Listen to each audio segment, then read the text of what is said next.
Estimados irmãos, esse nosso estudo versará sobre causa das aflições. Está contido no capítulo 5 do Evangelho segundo o Espiritismo e nós trataremos os 3 primeiros itens, que é a justiça das aflições e as causas anteriores e atuais das aflições.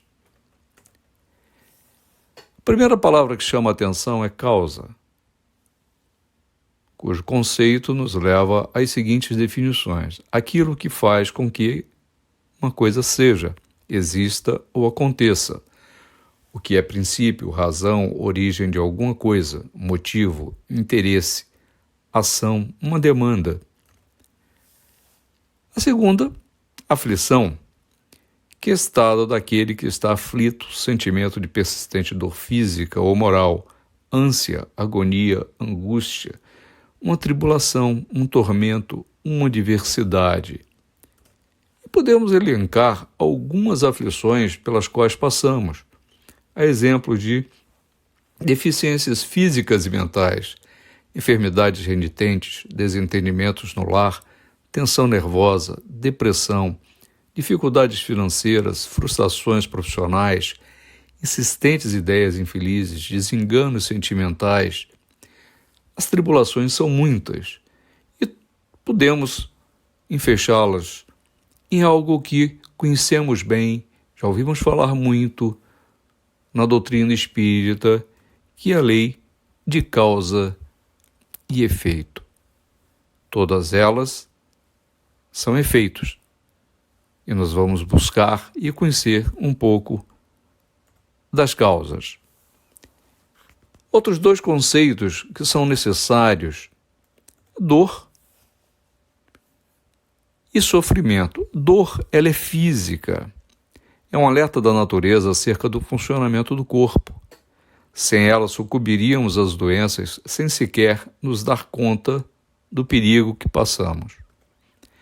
E o sofrimento, ele é psicológico, ele é mais abrangente, é mais complexo que a dor. Ele inclui as dimensões psíquicas, sociais e espirituais do ser humano. E fazendo uma correlação entre os 2 e mais alguns aspectos, nós podemos dizer que existe dor sem sofrimento, como também pode existir sofrimento sem dor. Um exemplo simples: um corte. Sentimos dor, mas isso não nos leva ao sofrimento porque não há o aspecto moral embutido. Entretanto, existem sofrimentos que levam à dor. Na medida em que nós somatizamos, nós transformamos aquilo a que sentimos em termos psicológicos, em termos espirituais, em um processo físico. E a dor influi no sofrimento e o sofrimento influi na dor. A religião, ela propicia ou nos dá estímulos, nos dá conforto, nos dá forças para enfrentar tanto a dor quanto o sofrimento, na medida em que tenhamos a compreensão da sua finalidade, porque tanto um quanto o outro não podem ou não devem ser encarados como castigos, e sim como aprendizado, um ensinamento no nosso processo evolutivo. O espírito André Luiz faz uma distinção sobre os tipos de dor, e aqui dor e sofrimento têm a mesma acepção.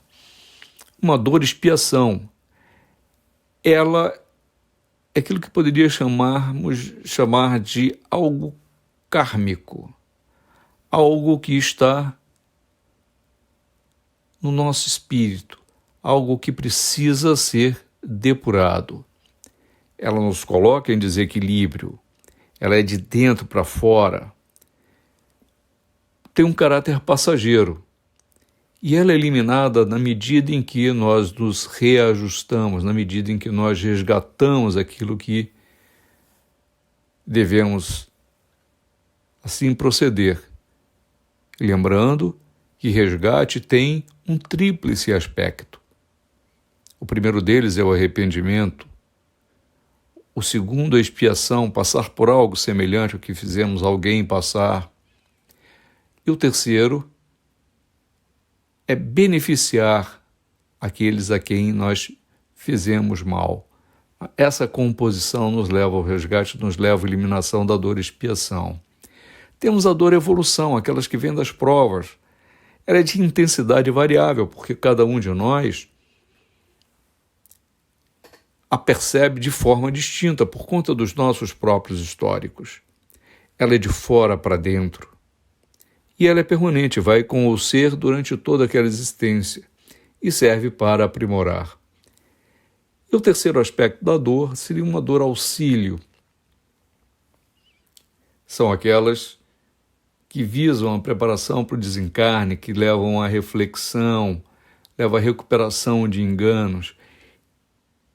E com um detalhe, ela não atinge apenas aquele que está acometido da enfermidade, mas tem suas repercussões por todo o círculo familiar, por todo aquele círculo de pessoas que lhe são mais próximas.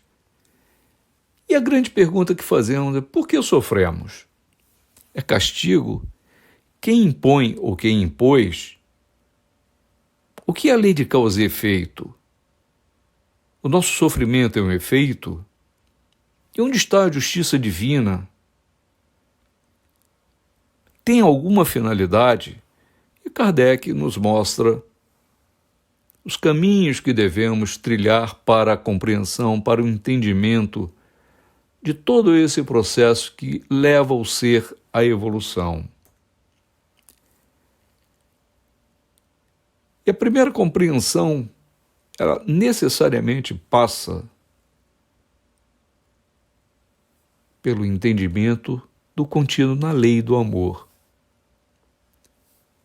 E sabemos todo, amar a Deus sobre todas as coisas e ao próximo como a si próprio.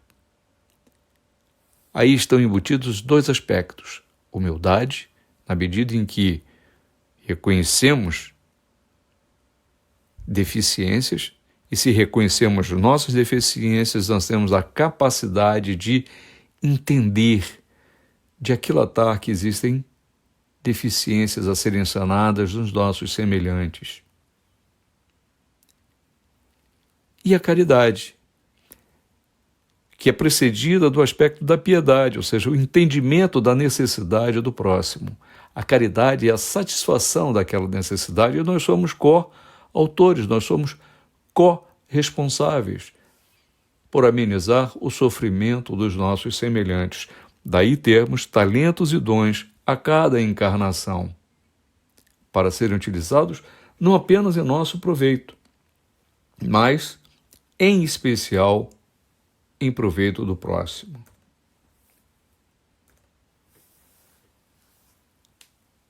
E esse sistema de causa e efeito nos leva ao aspecto da reencarnação, que está contido na frase que todos nós conhecemos: nascer, morrer, renascer ainda e progredir sempre. Tal é a lei. Então, o sofrimento e dor fazem parte desse processo evolutivo, porque encontramos a seguinte frase muito interessante: para avançar na senda evolutiva, temos que aprender. Para aprender, temos que vivenciar experiências variadas. Para vivenciar experiências variadas, temos que nos relacionar com a diversidade de criaturas que povoam o universo. Encontramos essa frase no texto Necessidade da Reencarnação, de Renato Costa. Então, observem, nos relacionarmos com a diversidade de criaturas que povoam o universo. Isso nos leva exatamente ao aspecto da relação, o aspecto da necessidade de convivermos com o próximo, para exercitarmos a lei do amor. E o processo reencarnatório nos permite fazer exatamente isso, em especial no seio da família, porque nascemos na família que necessitamos para evoluir e ali convivemos com afetos e desafetos que servem como ferramentas para adensarmos os laços de fraternidade já existentes ou construirmos outros, na medida em que nós vamos desbastando todas as impurezas que temos naqueles relacionamentos com os nossos desafetos, porque o que nos une é exatamente o aspecto da irmandade, o que nos leva à fraternidade, nos leva à solidariedade. E as características que temos a cada encarnação, sejam elas raciais, familiares, econômicas, sociais, são aquelas adequadas, primeiro, ao nosso estágio de evolução. E elas são cuidadosamente escolhidas pelos nossos protetores e guias, visando o nosso melhor aproveitamento, uma vez que não somos seres humanos vivendo uma experiência espiritual. Nós somos seres espirituais vivendo uma experiência humana, necessária para a nossa evolução. Adentrando no que consta do Evangelho segundo o Espiritismo, no capítulo 5, Bem-aventurados os aflitos, vejamos os nossos 3 primeiros itens. A justiça das aflições. Somente na vida futura podem efetivar-se as compensações que Jesus promete aos aflitos da terra. Sem a certeza do futuro, essas máximas seriam um contrassenso, seriam um engodo. Mesmo com essa certeza, dificilmente se compreende a conveniência de sofrer para ser feliz. Dizem, para se ter maior mérito. Mas então pergunta-se, por que uns sofrem mais que os outros? Por que uns nascem na miséria e outros na opulência, sem coisa alguma haverem feito que justifique essas posições? Porque uns nada conseguem, ao passo que outros a tudo parece sorrir.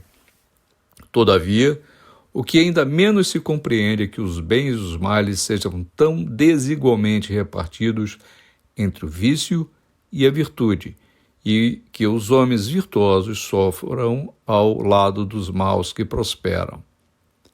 A fé no futuro pode consolar e infundir paciência, mas não explica essas anomalias que parecem desmentir a justiça de Deus.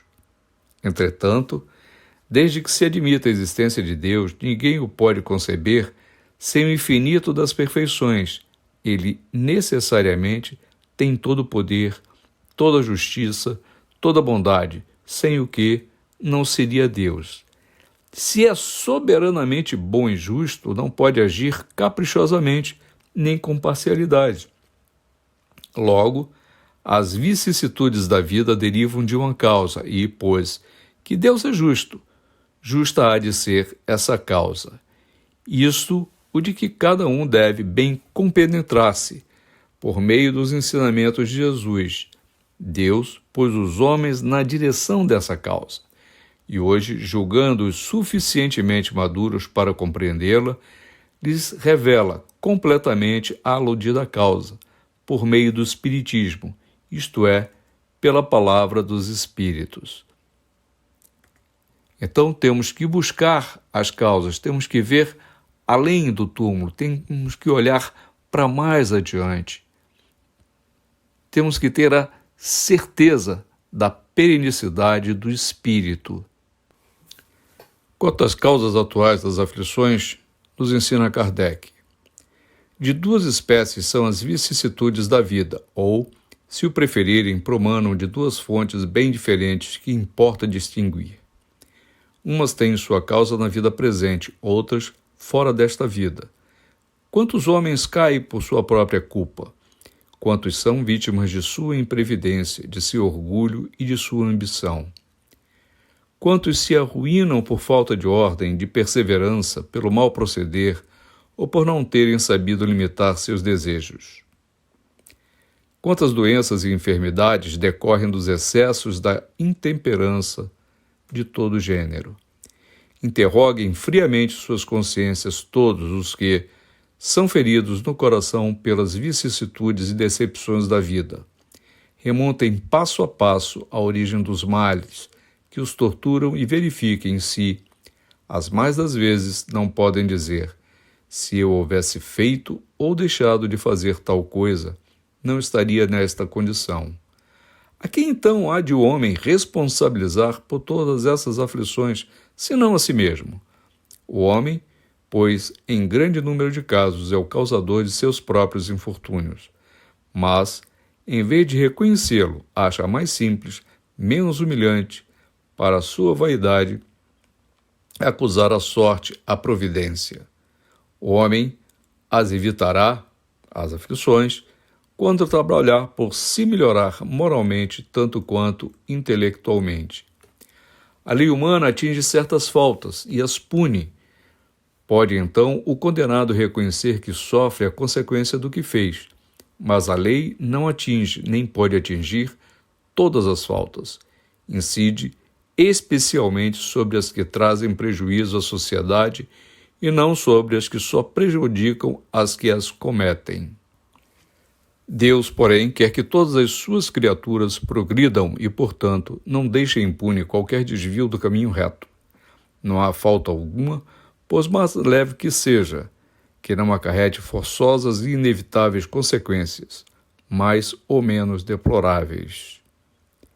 O homem é sempre punido por aquilo em que pecou. Os sofrimentos que decorrem do pecado são-lhes uma advertência de que procedeu mal. Passemos às causas anteriores das aflições. Nos diz Kardec: mas se há males nesta vida de que o homem é a própria causa, há também outros que, pelo menos em aparência, são estranhos à sua vontade e parecem copiá-lo por fatalidade. Assim, por exemplo, a perda de entes queridos e dos que sustentam a família, acidentes, os reveses da fortuna e ainda as doenças de nascença, sobretudo aquelas que tiram aos infelizes a possibilidade de ganhar a vida pelo trabalho.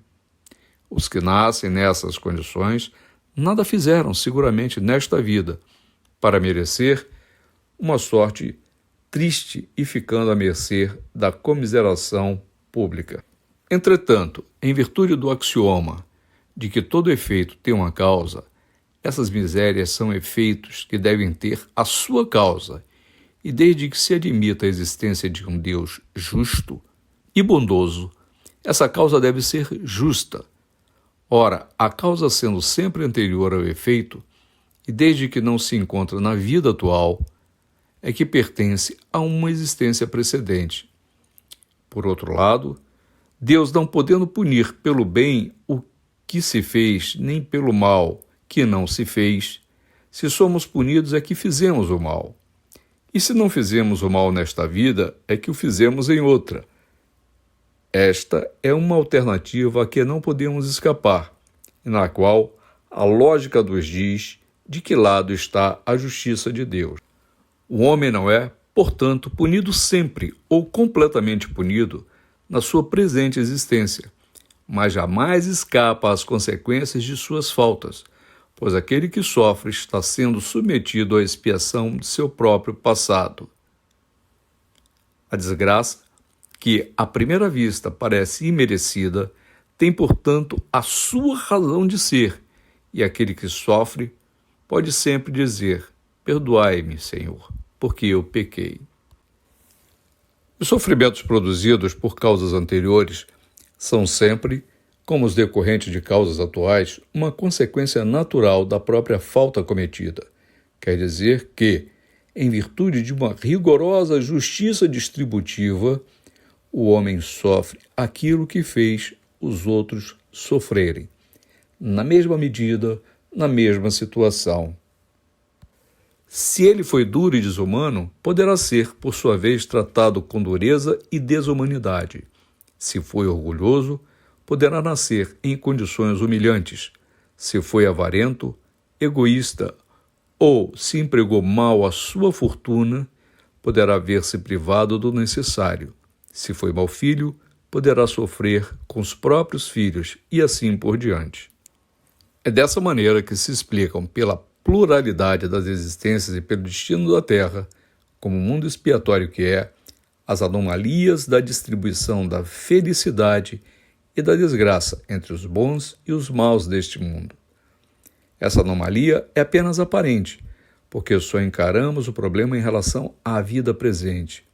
Mas quando nos elevamos pelo pensamento, de maneira a abranger uma série de existências, compreendemos que a cada um é dado o que merece e que a justiça de Deus nunca falta. Os espíritos não podem aspirar à perfeita felicidade enquanto não estão puros. Toda mancha lhes impede a entrada nos mundos felizes. É nas diversas existências corpóreas que os espíritos se livram, pouco a pouco, de suas imperfeições. As provas da vida fazem progredir quando bem suportadas. Como expiações, apagam as faltas e purificam. São o remédio que limpa a ferida e cura o doente. E quanto mais grave o mal, mais enérgico deve ser o remédio. Aquele, portanto, que muito sofre, deve dizer que tinha muito a expiar e alegrar-se de ser curado logo. Dele depende, por meio da resignação, tornar proveitoso o seu sofrimento e não perder os resultados por causa de reclamações, sem o que teria que recomeçar. E qual a grande chaga, quais são os grandes óbices para o nosso progresso?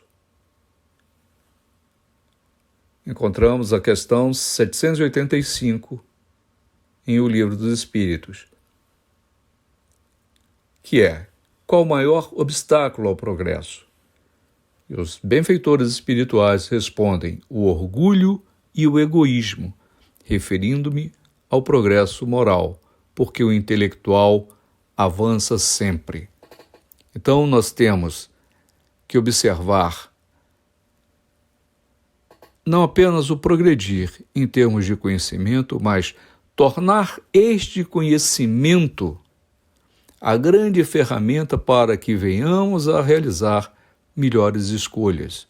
Essas melhores escolhas nos levam exatamente à prática da virtude ou das virtudes, em especial da humildade e da caridade, o que nos leva para mais próximo do nosso semelhante, de acordo com os ditames da lei do amor, cuja inobservância nos levará à necessidade de resgate, e a libertação das nossas faltas só ocorrerá, como mencionei anteriormente, por meio de um processo que tem os seguintes aspectos: o arrependimento, que é a compreensão da falta; a expiação, que é a ocorrência de situação semelhante, passar por algo que eu fiz ou que fizemos alguém passar, um outro espírito, não necessariamente na mesma medida; e a reparação, que é fazer o bem a quem se fez o mal. Pois nenhuma condenação por tempo nos é prescrita. Nós temos que passar por esses estágios: arrependimento, expiação e reparação, o quanto só depende de cada um de nós. E porque lhes disse que, com relação a expiar, o processo é passar por algo semelhante, não necessariamente igual. São Pedro: o amor cobre a multidão de pecados, porque uma lei divina não pode derrogar ou não pode se sobrepor a outra, mas a lei do amor nos traz a possibilidade de atenuar faltas que tivemos. Então, a observância da caridade, a observância das virtudes, a observância daquilo que fazemos ao próximo reverte nosso benefício, porque a cada um de acordo com as suas obras, de acordo com o seu merecimento. Então, à vista do que comentamos até agora, vamos repensar as nossas aflições, as nossas dores e os nossos sofrimentos. Vamos vê-las como bênção de Deus para a evolução espiritual, como agente de progresso, como mecanismo de purificação das nossas almas enodoadas pelos nossos diversos delitos ao longo das nossas variadas existências. São meios educativos e purificadores, e elas ainda são inerentes ao nosso estado de perfeição, ou de imperfeição, como queiram. Então nós, com base na consciência, na compreensão, no conhecimento que temos, podemos buscar construir um novo futuro, um futuro melhor. Porque as aflições, as dores, os sofrimentos, elas se atenuam com o nosso progresso e desaparecem à medida que os espíritos vencem a matéria. E as dores e os sofrimentos também são sensores juízes no despertar das nossas consciências, porque normalmente quando praticamos uma atitude não tão boa, isto se reflete de imediato nas nossas crises de consciência, nos processos de ansiedade, nos processos aflitivos. Alguns aspectos podem fazer com que não existam ou que venhamos a diminuir causas negativas que levam a consequências negativas. A exemplo de a reforma íntima, essa transformação moral que nós precisamos passar, a vigilância das nossas atitudes, a oração que nos coloca num patamar mais elevado de consciência.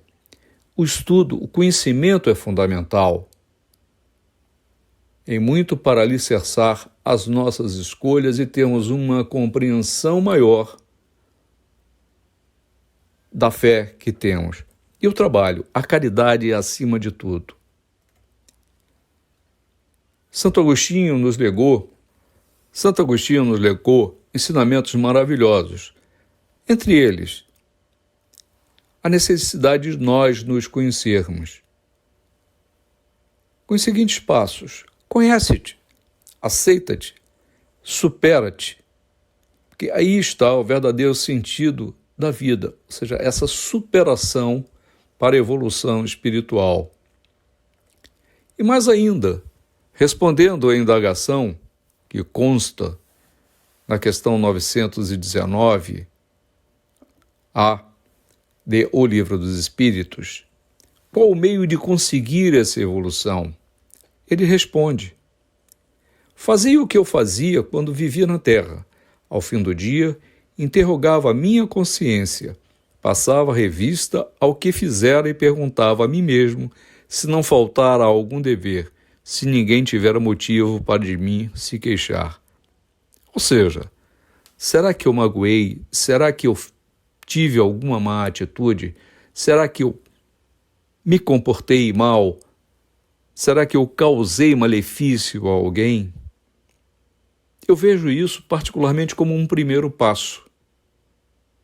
E me arrisco a complementar ao que nos legou Santo Agostinho, colocando mais uma indagação, que seria: qual o benefício que hoje eu proporcionei ao meu semelhante?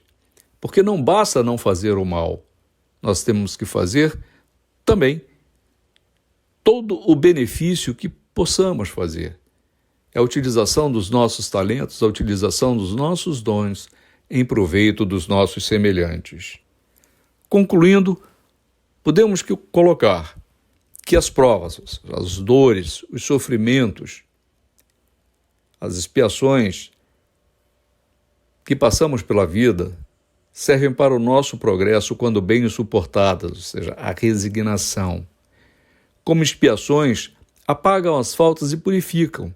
São o remédio que limpa a ferida e cura o doente, e quanto mais grave o mal, mais enérgico deve ser o remédio. Encontramos isso no Evangelho segundo o Espiritismo. E aquele, portanto, que muito sofre deve dizer que tinha muito a expiar e alegrar-se de ser curado logo. Dele depende, por meio da resignação, tornar proveitoso o seu sofrimento e não perder os resultados por causa de reclamações se o que teria que recomeçar. Porque bem-aventurados os que choram, os que são aflitos, porque serão consolados. Assim nos disse, ensinou Jesus. Saúde, paz e gratidão. Marco Garrido, para a Comunidade Espírita Cristã Pele Vermelha.